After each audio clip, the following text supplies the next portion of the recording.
Good morning, McKenzie. Good morning. How are Good you? morning, listener. We're back with another episode of Sessions, and it's one of our favorites and one of your favorites. We're doing some hot takes today. So, this is Sessions with System and Soul, and sometimes we just like to have a little fun and react to something that's got us thinking or maybe lowercase triggered in that we saw. I don't know, but we're going to react to it. So, McKenzie, you're up first. What do you got this morning? So I think I saw this on LinkedIn and it caught my eye. So I'm going to read you this short post Okay. and then I want to get your thoughts. In recent news, Starbucks is replacing merit-based raises with a uniform 2% bump for everyone. It might sound fair, but they just angered every high performer on their team. And so here's some quotes from some supposed high performers. The company obviously doesn't care, so why should you put forth minimum effort? Yeah, I'm locking into doing the bare minimum mode. I'm going to do my part, but I'm not overextending myself and I'm leaving on time, all caps. The best raise you can do, and it becomes increasingly true, is to jump jobs for better offers. Thoughts? Ooh, you're pressing my buttons this morning. So you're going to get me to get us all canceled. But here's what's happening. I love this idea. No, I'm just kidding. This absolutely worries me. It's also super lazy from a managerial standpoint. Like, think about why would you actually do this? Right. And period. That's lower than the rate of inflation, 2%. Like Right. So that's even, like everybody getting a pay deduction every single year. yeah, it's like, oh, here's a Starbucks gift card. I mean, you see it. You see the response in the comments, right? Mhm. There's now no incentive to, I mean, maybe promotion. You get a promotion, work your way up. I don't know, but there's other ways maybe within Starbucks to be compensated. But coming out with a policy like that and being proud of it just boggles my mind. Yeah, I mean, even what you just said about, so politics aside and the implications there, a 2% increase doesn't give incentive to anyone of any, whether you socialist, non-socialist, liberal or not. It's like, I can't imagine that anybody, even if you believe in kind of the equality of all, like I can't imagine that 2% is going to be motivating on a personal level.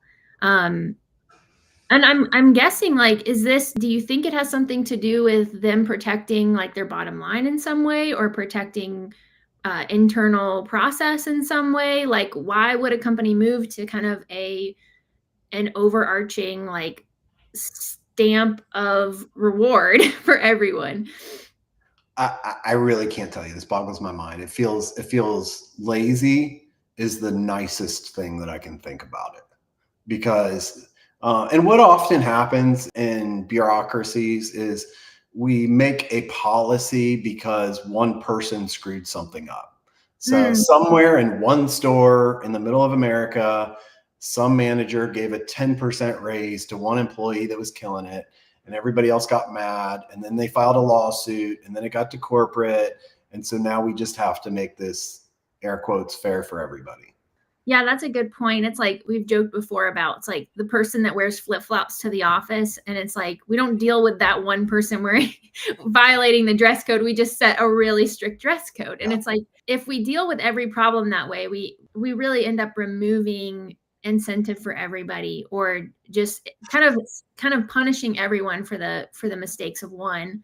Well, and we also don't go have the conversation with Bob to say, hey, Bob, when you show up in flip flops, it feels like you don't care because you couldn't take the time to put on socks and shoes. What I think is unfortunate about this is I think we know for a fact, whether it's, a Starbucks barista or it's somebody who works in accounting, like everybody is engaged differently. They need a different thing out of the work that they do, whether it's they need learning opportunities, or they need financial incentive, or they need social type of community. Like there are different ways that people are incentivized to do their best at work. And it does feel like it doesn't meet any requirement there. It doesn't even meet the financial requirement. And so I think it stands out, especially to be such a global brand, being in that kind of position. It does make a statement that does concern me for how we think about incentivizing and engaging our employees, because there's just so many ways that as we do work with small businesses, we are constantly encouraging them to make the conversations they have and the performance plans. We want those things to be individual. Yeah. And I personally think like human dignity happens in a one-to-one sense.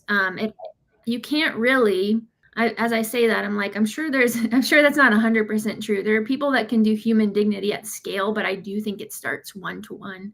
Right. There'd be a really interesting case study on this right now. If you looked at the performance and growth of Starbucks versus Dutch Brothers, we don't have them.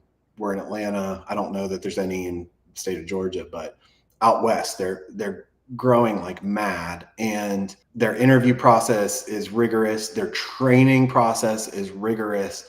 Every employee actually has a quota of what they have to give away every single day, in terms of, but it's all like based on, you can't just have your mom come through the drive-through. You'll get in trouble. But like when you see somebody that's, got a car full of kids and they look like they're struggling, you're going to give them whatever. And they have a quota for that as part of, so there's this autonomy that comes because you've trained your people so well. There's this culture, and the number of resumes they get for every job is astronomical, and they're growing like mad. Starbucks is like, hey, we've stalled our growth. We've stalled our stock price. We've got to figure something out. Okay, we can add protein into the shakes, but that's minimal, right? So what are we going to do? Well, we're going to squeeze our employees. Like, it's the exact opposite of what Dutch Brothers is doing. And I think just compare the two, and it tells the story of what culture and brand and leadership all bring to the story. And when you get to that bureaucracy where we're pinching pennies, it always ends up affecting the customer, and that's what they're not thinking about. The culture has a very long tail, Yeah. and it will continue to. It'll affect it. Not only you'll probably see a massive, and maybe it's already happening. You already see a massive amount of unhappy employees, disengaged employees. People quit. People just clock out on time or 5 minutes before, whatever it is. But they're going to see a sharp decline, I would imagine, in the quality of person that comes their way. It'll be fun to watch. We should do we'll circle back in a year and do like a year in review, what happened on this one. All right. Before I jump into my hot take, got to give the shout out to Fist Bumps. They make the show possible. They make it fun to do, and they help it get out to everyone like you. So I hope you're getting massive value out of it. A lot of it's a big thanks to them. And if you like working on yourself and you want to invest in your leadership and culture and all the things we've just been riffing on, we're actually going to do public workshops. And we've got 5 workshops coming over the next couple months. You can sign up for one, or you can get a deal and sign up for all 5. The link's in the show notes and in the banner if you're watching YouTube. So join us for those. It's going to be really, really awesome. McKenzie will be there. I'm going to be there. Our very good special friend, John Ott, who's been on the show before, is going to be there. So tons and tons of value, and maybe you'll meet somebody new and cool. So here's my hot take. It's coming out of a conversation that I had, and I found myself saying something I've never said. So I'm super curious your reaction. So I've got to give the context. And the context was a COO who really wants everybody in the organization to have their number. Okay. We know that's a good thing. Like, we teach that. The more I had this conversation, I realized that it was his way of avoiding leadership, and people it was obvious he didn't have the right structure in his organization. It was obvious that people didn't have the clarity of their role. And so I told him, this is my hot take, that if you give everybody in your organization a number, it's going to backfire. And I equate that to, like, my explanation there is like, if you go all system with no soul, then people are going to feel, one, they're gonna feel a certain way, which is not going to be good. Number two, it could backfire, because if you don't have the clarity of the structure and the role, and you give them a number, how in the world do you know it's the right number? They could end up everything's a game, and if you incentivize a certain outcome, you're going to get that outcome. And if you're not absolutely sure that's the right outcome, that number is not only pointless, it could actually be very, very damaging. So I'm curious what you thought about that. I've never told somebody you need to wait on giving people a number, because he didn't have the culture, the relational. It was very transactional the way he wanted to go about it. What do you think? Well, here's my political point of view. No, I'm just kidding. I'm just kidding. You kind of answered it for me, I think, in a way, but I want to draw it out some more. I do think that would backfire, because imagine, in this situation, it always makes me think back to, like, has that happened to me? And how did I feel about it? Or have I seen that? And have I seen that on the ground floor before? And yes. Yeah. I think imagine the people that are working day in and day out in your business, the executive assistant or the marketing manager or whoever, the sales rep, and arbitrarily they get an email from you, or they go into a meeting and you roll out, these are the numbers that we are going to pursue. And from an executive point of view, you're like, I just created a bunch of clarity. We just set a standard in place. Mm-hmm. All those people are walking in that room and they're like, WTF? Like, where is this coming from? I wasn't a part of this conversation. My job half the time is something that I didn't sign up for. So how am I supposed to hit that number, plus all the other stuff we already signed up for this year? And I'm not even doing that job half the time. I'm doing a bunch of other random stuff. Or at least it's not clear to me, because I'm just given a myriad of tasks to manage. And we're an organization that wears many hats, or whatever we say. Right. Especially if you don't have clear structure. Exactly. So I think that feels like good instinct on the part of the executive, if you want to give them credit on something, that we need KPIs. We need metrics that tell us what we're headed towards. Because that's the other thing, is I think oftentimes when you've got the multiple hats organization, or you've got the flexible role description organization, or undefined, those organizations are often running at multiple goals and multiple numbers, and everybody's like just it's a reactive state.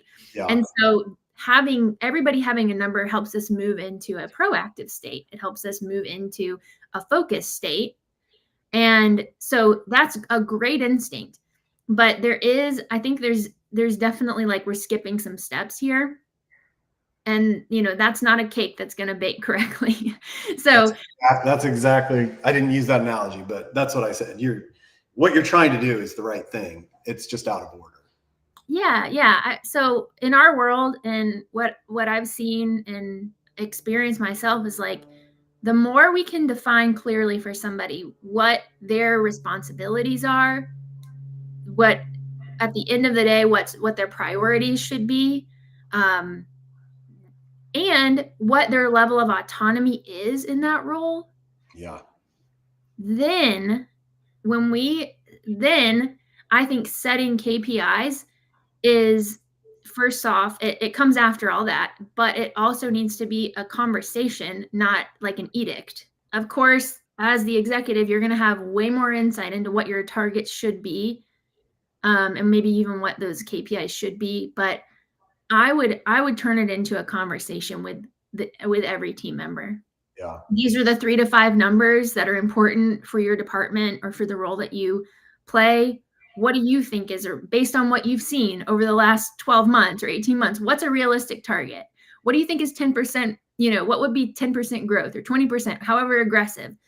But I would turn it into a conversation to really invite them into that, instead of it feeling like straight up,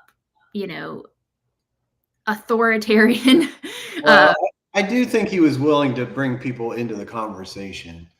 I just think it would have been getting at the most transactional part of the relationship without any of the relational credits or, the structure. the vision, all that clarity that goes first. So it was a little weird. So, all right. So it's not such a big hot take because you're basically agreeing with me. But when I said it out loud, I'm like, oh, am I allowed to say that? But it felt like the right thing. Did you think I would disagree in any way? I don't know. We'd never talked about it. I don't know about disagree.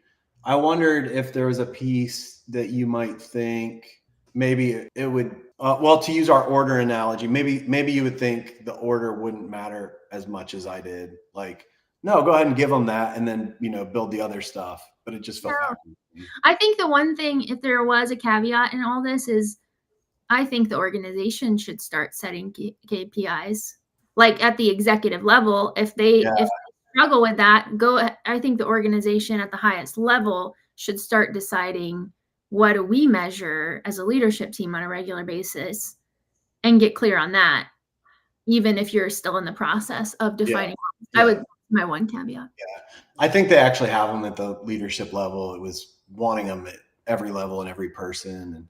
And the story I gave was like, hey, you got to be really careful because I just made something up. You've got an administrator whose main job is filling out accurate TPS reports. So it's really easy to give them a KPI. That's how many accurate TPS reports did you fill out this week? But then you don't realize that it's also their job to answer the phone and clean the dishes in the office and take out the trash.